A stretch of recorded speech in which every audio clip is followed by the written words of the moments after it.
Jude? Hello, good afternoon po everyone. If you're happy and you know it, say hello! Hello! Ganda. Hello po. Ang garapiyo ka. Good afternoon po sa inyo lahat. I'm Bong Gonzalez, mga press. Thank you so much for coming. Such an honor and a responsibility.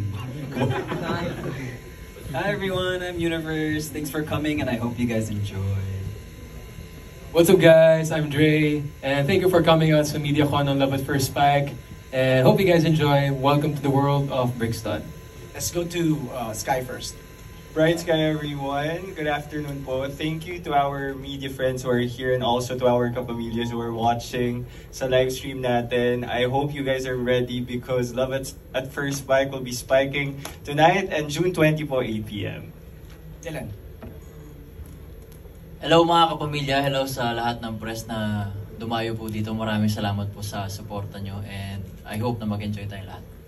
Direct, Ivan? Hey! Good afternoon and thank you so much for being here with us. This project is very special to me, to everyone here na kaharap ninyo. So maraming salamat po na nandito po kayo. Thank you. Hello po everyone, I'm Rain Somar po. And thank you all po for coming and supporting Love at First Spike kasi it's amazing and you will watch it and you will see it's amazing talaga. So thank you so much. Thank you po. To another homonym. You know that word, right? Homonyms. Rain and Rain. Rain, go ahead. Hello po, I'm the other Rain.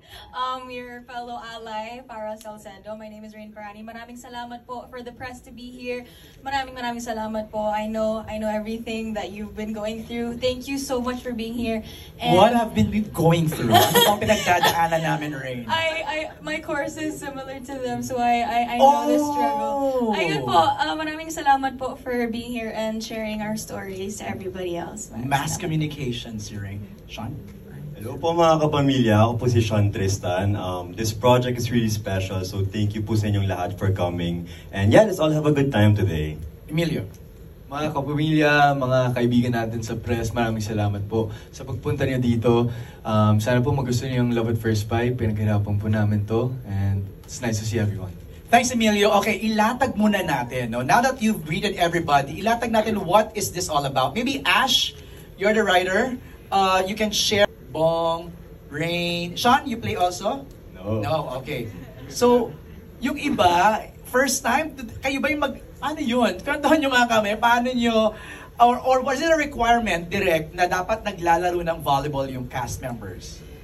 Well, may advantage, no? Like Okay. Dylan, malaking factor talaga na marunong siyang mag-volleyball. Pero syempre, at the end of the day, mas dun tayo sa acting, mas dun tayo sa performance. So, inacting nila yung paglaro ng volleyball? Well, they trained for several days. Okay, share. Lance, sige, ikaw na mag-share sa amin. Paano ba? Siguro, gano'n ba tayo katagal nag-train? Less than 20 days, 15 days. Ganyan. 20 days? Opo, of tapos, everyday training? Not every Since January. Okay, go ahead. Tapos nakakatuwa lang makita yung mga kasama namin na from hindi marunong, nandun na sila sa nakaka-receive. Lance, sino yung hindi marunong? Turo mo sa amin. Hindi nga. Si Sky, hindi daw marunong. Hindi, nakakatuwa lang makita yung growth nila kasi from yun nga, hindi nakaka-receive ng bola. Umu-over na yung serve nila, tapos nakaka-receive na sila, nakaka-set, tapos alam na nila yung rules. Yun yung pinaka-important sa volleyball. Kasi hindi lang tayo nagpapaganda-ganda dito, dapat alam din natin kung anong ginagawa natin sa loob. That's right. Touching the net, crossing the lines.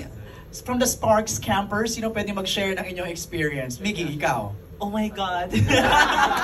Bakit? Ba't naman oh my God ka? Nung training, sobrang hirap po talaga. Kailangan mo talaga matuto para kapag shoot siya, hindi... Realistic, Yeah. di ba? So, sobrang nakakapagod siya. So, Pero anong sobrang natutunan saya mo? with them. Blocker ka ba? Setter? Libero? What? Papalo Ay, po tayo. palo. Nick, ikaw? Parang ako nag-varsity training ulit kasi kailangan maaga. 7 a.m. minsan, di ba? Ay, talaga? Oo, tapos the training actually lasts for like 3 hours, so... Seryoso pala to, no? Seryoso. Okay, sino mga coach nyo? Rain, go ahead. It's Coach Dex and Coach Alfred. They're really, really good. Talagang UAAP training po yung datingan ng practices po namin. I remember after practices, we have bruises on our hands and everything. Super serious po talaga yung training. from that side, Universe, Dre. Magkamukha kayo, magkapatid ba kayo dito sa series? No, magkamukha sila, no? Okay, go Universe. Hello, can you guys hear me? Okay, so, yeah, blood, sweat, and tears talaga. Like, ilang beses na ako natamaan ng bola. But we persevered and everyone really put in a lot of effort to improve. At makikita nyo naman, as much as possible, you know, we really put in the practice para konti na yung daya when it comes to like shooting things. Okay. We really put in a lot of effort. Dre. I actually don't play volleyball in this series. Isa akong basketball player dito. My character is kind of lazy, so teammate siya ni River Joseph. Pero nakikita ko yung mga kasama ko, whenever nagtitaping kami and I'm in the episode, nakikita ko na, you know, they're getting by kasi pagod sila. Hirap sila. Yeah. And nag-usap-usap kami sa bahay. Grabe yung hirap pala mag-spike, hirap pala mag-serve ganito. But, you know, that's just the dedication that you see from everyone para maging realistic yung world natin sa series na to. Yun yung sabi ni Miggy, para pag kinuna ng camera, even the form and everything, it should be there. Great. I'll get good. Add ko lang MJ, yung coach nila ay si Coach Dexter Clamor and si Coach Alfred Valbuena na talagang coach nung nag-champion ng Signal. At and assistant coach ng national team ng volleyball. So ganun ka-hardcore yung training So ibig nila. sabihin, pwede na kayong sumabak sa Star Magic Games. Yan, diba? Malapit na sasabak yun. sila. May mga maglalaro. Dylan is playing because naabutan ko siya You're playing basketball, Emilio, right? Okay. The girls, are you playing? Rain and Rain are together. playing. Same team po kami. Anong team nyo? All Star Magic Lady Setters. Lady Setters. Yes, Okay, so basketball ka, Emilio. Paano ka nag-volleyball? Volleyball ka ba dito o basketball player? Well, I started off as a basketball player. Okay. And then makikita niyo kung bakit ako mapupunta sa volleyball. Okay. So, yeah, it was a very good transition. I'm very active, so it's innate in me to play sports. I'm very competitive, alam niyo yan. So, talagang hindi kami nagpatalo, and of course, I'd like to thank our coaches again, and of course the Prod for setting us up with such good trainings, and makita niyo talaga na ginalingan talaga namin sa lahat ng mga sports scenes namin. So hopefully, the volleyball community would appreciate that because we put in a lot of hard work and dedication into it. Mamaya, makikita natin yan sa tight cut screening, no? Sean, ikaw, paano ka training mo rin dito? Yes, si Jared po yung captain and siya yung setter ng team. Ikaw pa ang captain? Yes. Okay. Yeah, and then I'm the setter, so most of my trainings are setting. Si Coach Dex is actually, I think he's a setter, di ba? Coach Dex is a setter, so tinututukan niya po talaga ako when it comes to setting. Kasi ang hirap mag-set. But I came from like zero talaga knowledge of like playing. To? 1 to 100. Ano ka na ngayon? 0 and 70. Wow! Not bad. Yeah. Assess, Dylan. Kasi ikaw ang varsity player dito eh. As a setter din po, personally. Kasi si Sean, medyo ano siya kumbaga nape-pressure pa nagte-training, ganyan. So gusto niya magawa niya agad ng tama. Which is na-understand ko naman kasi syempre, bilang si Jared, yung character niya, it requires talaga excellence in playing and setting. Pero over time naman, nakukuha niya yan, nag-enjoy na siya. Ayun yung mas importante kasi at the end of the day, volleyball is still a game eh. So kailangan mo siya enjoy. So ayun, magaling. Alright, let's get into the questions, but let me just acknowledge the head of iWant and Integrated Digital Sales, Jolly Estaris is here. Sir Jolly. Hello po. Ayun, nasa likod. Salamat po. And of course, the head of Content and Partnership ng iWant, Jane Chua.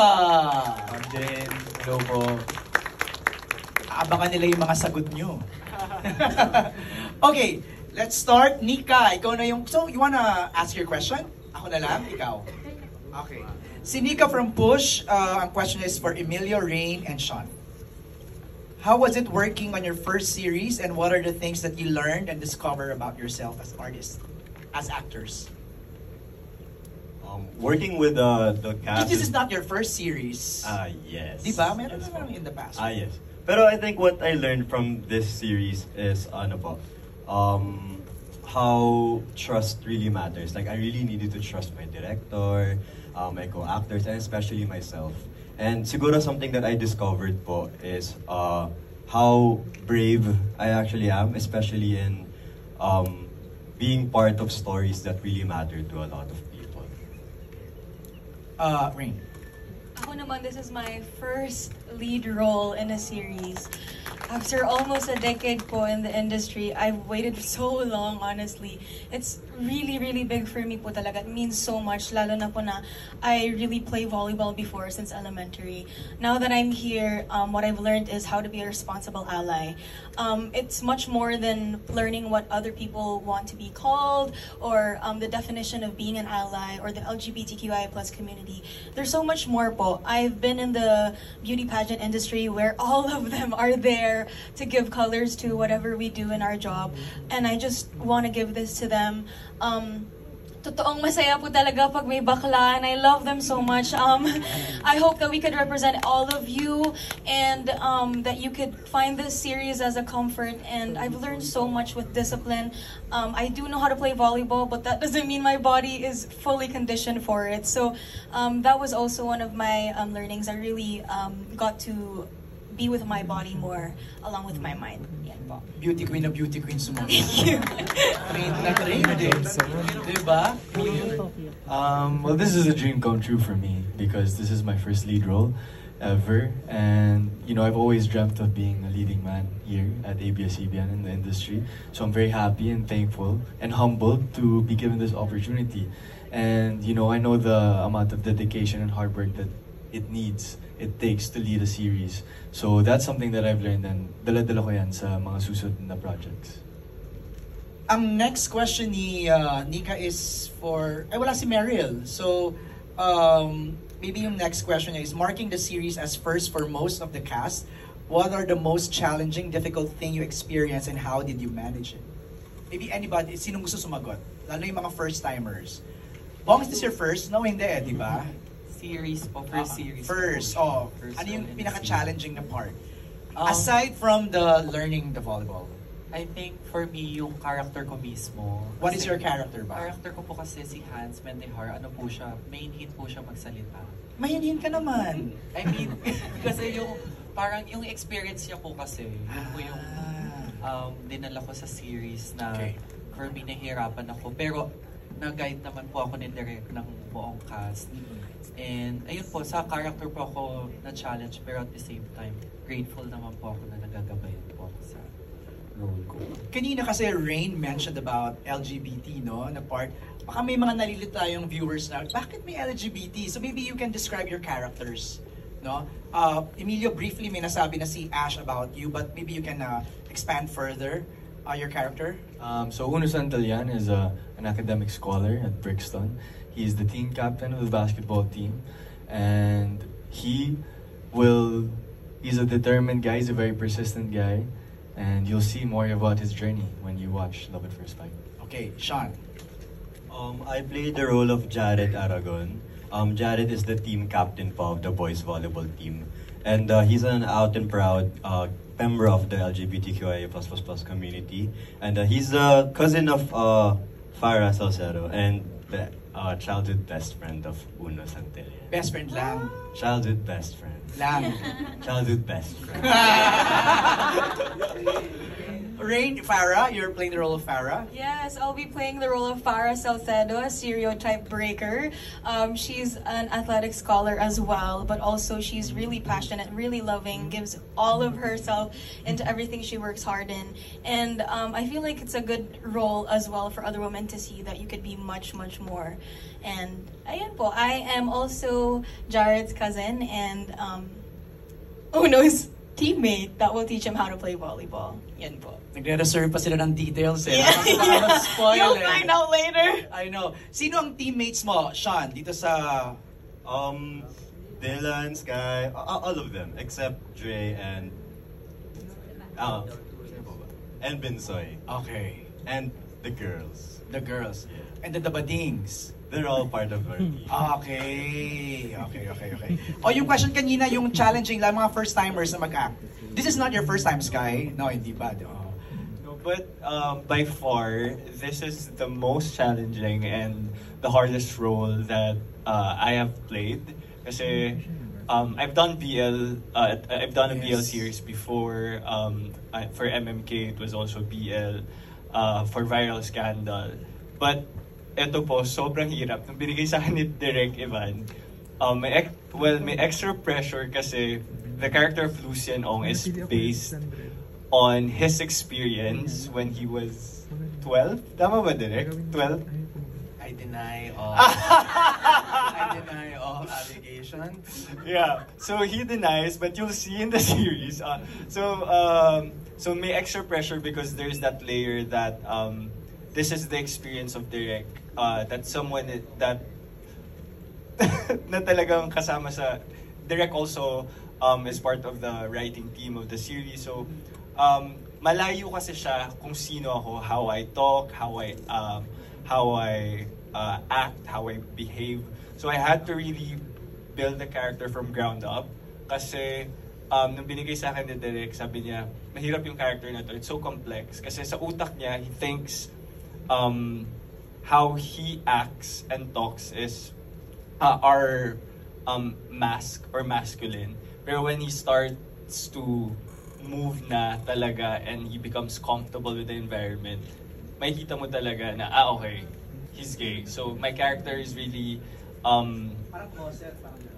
yeah, he is. But when he is with his teammates, talagang he's sophisticated. Kasi he's the richest among the teammates. So he's konyo, English guy. He can speak Tagalog pero merong accent, yeah. So ayun, so mahirap kasi malayo siya kung sino ako and how I act. So I had to get pieces of wala kasing isang hulma si Lucien na pwede kong gayahin. Pwede si ganito. So I got pieces from someone. So yeah, I'm just so excited for you guys to see how Lucien would navigate through his struggles and challenges in life kasi involved yung struggles niya sa family niya and how it would affect his playing volleyball with his teammates. Okay, thank you, Sky. From the campers, Miggy, Nick, Universe, mga first time mag-series. Okay, so for me, ang pinaka-challenging talaga yung taping hours. Pero kapag andun ka na, kapag napapalibutan ka na ng mga creative and passionate na people, hindi mo na maiinda. Tama and naman. nakikita mo talaga na very worth it yung ginagawa namin. Yun lang. Nick? For me, actually, I have been acting for more than 10 years now. So, but this is my first time being on set for a sports series. And actually, grabe pala kasi ang daming angles. So, kaya I need you guys to support. Ma-amaze kayo. Grabe pala. Mahirap ang di ba? Pag sports yung shots, di ba, no? Sobra. Before, nung pinipitch ko to sa I1, iniisip ko, bakit kaya walang gumagawa ng mga sports series? And then nung ginagawa na namin, okay, noted. Thanks, Direk. Our next set of questions will come from Kate. Kate, are you here? Kate Adahar. Wala siya, pero I'll read na lang her question. It's for Emilio. You are relatively new with more than a year of being in showbiz. How did you prepare for your role? And is there more pressure now that you're coming after PBB? So I think a big part of taking on any project with a lot of preparation. So that was a big part of it, and it was through acting workshops, getting my body ready. So I had a very rigorous program before this, and of course, workshops with the whole cast. We did that to prepare. Aside from workshops, we did the volleyball trainings, and I guess when it comes to pressure after PBB, I don't think there's any pressure naman, but I put a lot of pressure on myself to do well, to do my best in everything that I do. So I'm excited for everyone to see the fruits of our labor because everyone worked very, very hard, and I'm just very grateful for this opportunity. Thanks, Emilio. The next set of questions will come from Chris from One Music PH. Chris, are you here? I saw you kanina. There you go. Okay, ang question niya is for, maybe the director can answer, Direk Ivan. How did Bughaw by Maki fit in as the theme song of the show? Actually, ano ba? Si Sir Mark was very instrumental. Saka sila Miss Amy really suggested the song. Actually, may ilang songs na sinen Pero yung Bughaw yung pinaka nag-resonate because I feel like it talks about dreams, reaching for, for your dreams. So parang yun naman din yung kwento ng Love at First Spike. I mean, it has romance, comedy, drama, pero yung pinaka-umbrella talaga niya is reaching for your dreams, reaching for a specific goal. So, kaya nag-resonate talaga yung Bughaw. Plus, it's Maki. So, Thanks, Direk. Next question ni Chris is for, sino nga ba ulit dito yung volleyball player na talaga? Rain, Dylan, Lance, and Bong. Bong. Okay, kayong apat ang sasagot nito. Sino raw yung volleyball players na inimagine nyo to emulate? Or relate to the most in preparation for the series? Bong, you go first. Ako po nagsimula kasi ako mag-volleyball kasi ginagaya ko lang dati si Eliza Valdez. Yes, idol ko po siya. And ever since, siya lang po talaga yung idol ko. May phenom. My God. My God. Siya yung nilulook up ko at inspiration ko talaga sa volleyball. Ako siguro si Miss Phil Kainglet ng Ateneo. Kasi sobrang, hindi siya libero, pero sobrang liksi niya. So parang dinilulo ko sa sarili ko na feeling ko parang carry naman natin maging Phil Kainglet for today. Tapos, ayun, sana napunan ko ng maayos yung role ni Diamond Hernandez. Kasi si Diamond Hernandez ay isang libero and she is a trans woman. And member siya ng Brixton Boys Volleyball Team. So dun pa lang may disconnect na. So samahan niyo siyang i-navigate yung gender identity niya sa high school life niya kasama yung mga barkada niya. So yun, Miss Phil Kainglet to answer your question. Thank you, Lance. Dylan? Ako naman po personally as a setter, syempre wala akong masyadong ina-idolize na spikers. Pero dahil nakuha ko yung role na Ethan na spiker, lagi kong iniisip at pinapanood yung highlights ni Kuya Mark Espeo. Kasi parang, di ba, meron siyang era sa Ateneo na nakascore siya ng 55 points na siya lang nakagawa dito sa Pilipinas. So, ayun, inspiration ko po, Mark Espeo. Thanks, Dylan. Rain? Me naman po, I think I didn't find a specific person, pero I channeled three, Miss Bea De Leon, Ate Jel Cayuna, and Miss Eliza Valdez. All because they have such kind eyes, they're great players, their stance pa lang on the court distinguishes who they are on the court and what they do, how powerful they are, and I feel like those three really showed para for me. Yun sila po yung iniisip ko pag nag-acting po kami. Parang bawat tanong kay Rain, alam mo yun, parang Thank you. parang pa-beauty pageant yung sagot lahat there, no? Kahit very simple lang yung question. Thanks, Rain.